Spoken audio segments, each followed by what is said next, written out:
J'ai 2 grandes certitudes dans la vie. La première, c'est que tout peut toujours s'expliquer par l'émotivité, un des plus grands moteurs qu'on ne comprend pas très bien et qu'on maîtrise très mal. Et la deuxième conviction que j'ai, et tous mes travaux de recherche portent là-dessus, it's always about who you know. Fait qu'aujourd'hui, j'ai envie de vous parler des affiliations en ligne avec les créateurs de contenu parce que j'ai même pas 5000 followers, je dis 5000 parce que c'est un chiffre rond, mais j'ai même pas 4000 followers sur ma plus grosse plateforme en ce moment, puis j'ai déjà mes premières demandes de collab depuis décembre. J'en suis à comme 5-6 demandes déjà, pas toutes rémunérées, parfois juste bénévoles. Je me rends compte à quel point ça arrive vite dans le processus d'influence puis de création de contenu. Je me rends compte que le phénomène de nano-influenceur gagne en ampleur. Puis l'affaire, c'est quand on est des nano-influenceurs avec absolument aucune expérience web, souvent on néglige l'aspect des affiliations. Puis il y a eu plusieurs cas dernièrement dans l'actu web où on a signalé des annonceurs un peu douteux. Il y a eu le cas des chandails orange qui a créé beaucoup de polémique. Il y a eu le cas de la fondation After Me Too. Je vous invite à aller voir la vidéo d'Elissane à ce propos parce que c'est vraiment un cas super délicat. Puis ça, c'est sans compter tous les annonceurs de produits vraiment douteux et scientifiquement basés sur le néant absolu qui peuvent causer des dommages. Et quand on s'affilie, quand je parle d'affiliation, ça peut être des affiliations publicitaires rémunérées, mais je parle aussi de manière beaucoup plus large avec des affiliations avec qui on connaît, qui on promeut et qui on fréquente.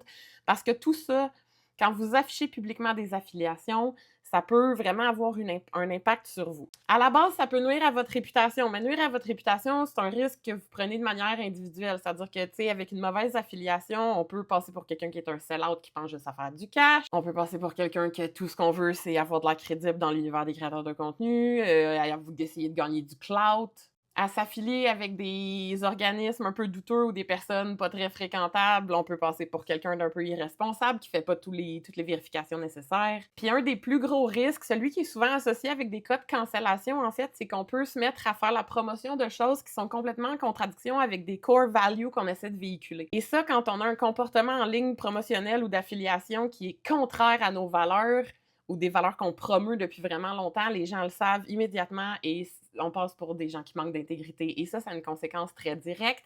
C'est-à-dire qu'au-delà de nuire à votre réputation, ça vient créer un bris de confiance avec votre public. Vous pouvez passer pour quelqu'un de pas fiable, quelqu'un d'irresponsable, comme j'ai dit, mais vous pouvez carrément passer pour quelqu'un qui est prêt à mentir pour n'importe quelle opportunité d'avancement. Puis comme je le dis dans plein de capsules, prendre les gens pour des imbéciles, ce n'est jamais une bonne idée.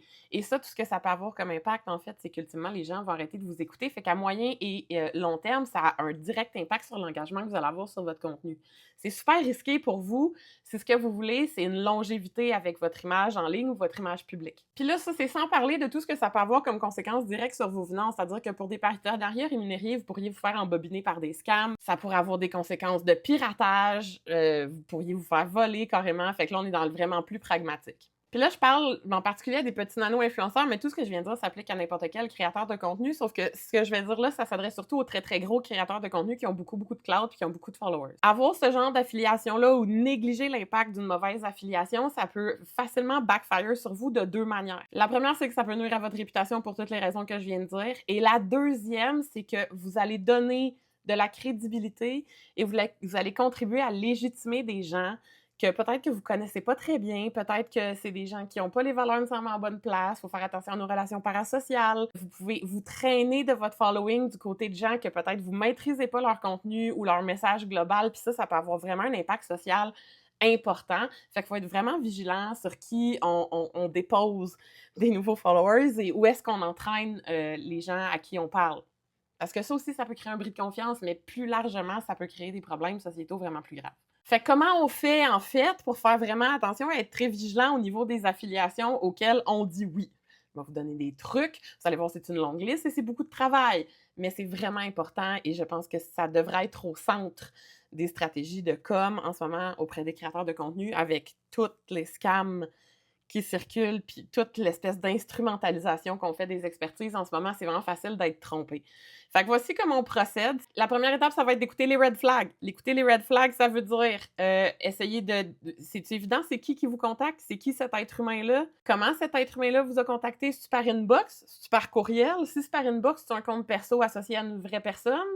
Est-ce que cette personne-là est identifiable, recherchable? Est-ce qu'on peut trouver son CV quelque part? Est-ce que cette personne-là est disposée à vous donner d'autres sources d'informations puis des ressources supplémentaires si vous posez des questions? Demandez-vous si cette personne-là représente une organisation que vous connaissez ou pas, parce que ça aussi, c'est vraiment important. Et allez voir un petit peu plus loin, parce qu'on parle d'affiliation, allez voir quelles autres organisations se sont affiliées à ces entités-là. Qui les finance, qui les supporte, qui est à l'origine du mouvement si c'est une cause sociale, qui a créé le contenu, qui s'exprime, à qui on donne de la visibilité puis de la promotion finalement. Est-ce que ces gens-là sont bien intentionnés, ont une bonne réputation? Bref, les affiliations, c'est un long accordéon d'affiliation infini. Puis là, évidemment, il faut vous interroger vraiment sur le cœur de qu'est-ce qu'on vous cherche à promouvoir en fait? Qu'est-ce qu'on vous demande de promouvoir? Puis pour quelle compensation, en fait? Est-ce que c'est une compensation qui vous semble juste? Est-ce que vous faites quelque chose gratuitement? Est-ce que le montant vous semble exorbitant? Parce que ça aussi, c'est louche, c'est aussi un red flag. Et finalement, faites toujours attention, en toutes circonstances, dans tout contexte de désinformation, si vous ressentez un sentiment d'urgence, c'est un red flag.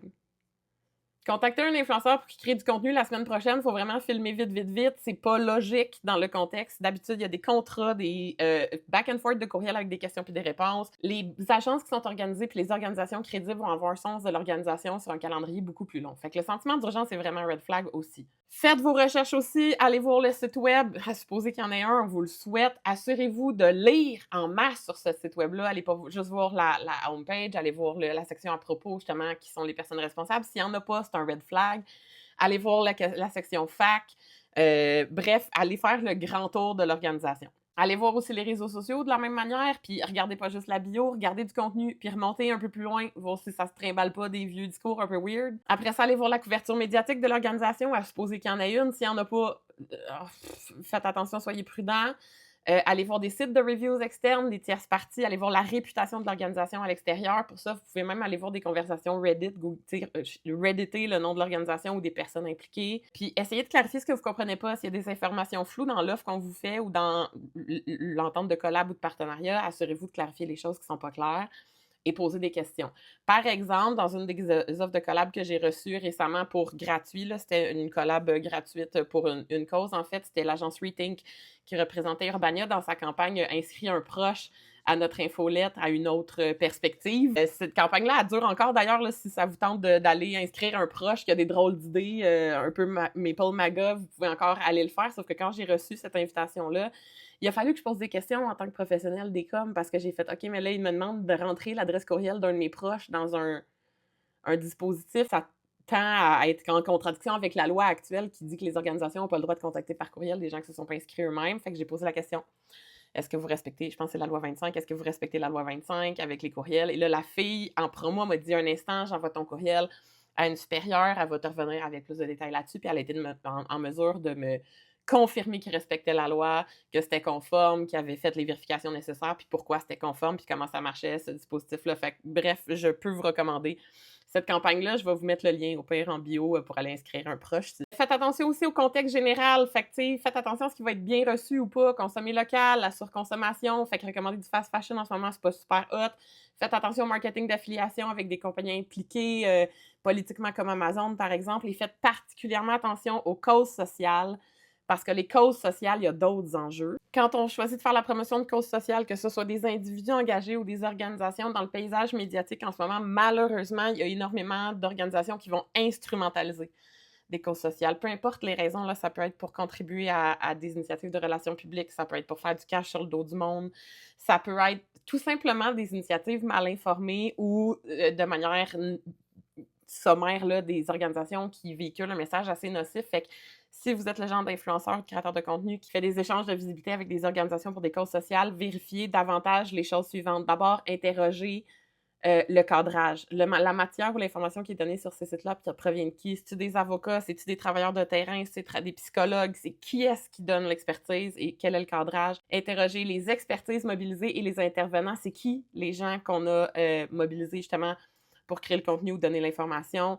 Interroger la longévité de l'organisation. Une très, très jeune organisation, c'est vraiment beaucoup plus risqué que ce soit instrumentalisé. Et finalement, si vous n'êtes pas sûr, consultez des experts tierces, des gens à l'extérieur de l'organisation, de préférence des experts qui ont des expériences pratiques et terrain d'intervention. C'est tout. Bye!